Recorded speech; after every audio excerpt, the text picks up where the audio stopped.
So this question my daughter wanted me to ask, if you could kindly please answer this.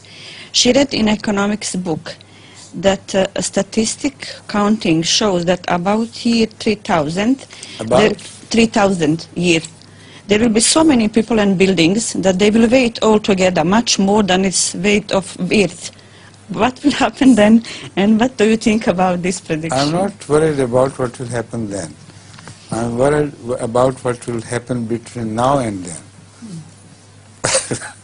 It may completely change the predictions altogether.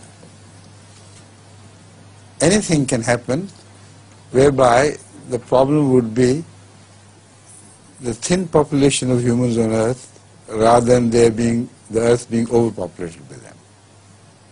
Right? These figures, facts and figures are published only with the hope that nothing will change between now and that time, and things will continue to progress exactly as they are progressing nowadays. This is what never happens. Moreover, tell your daughter not to be worried, because I'm sure she is not going to live up to that time. Okay.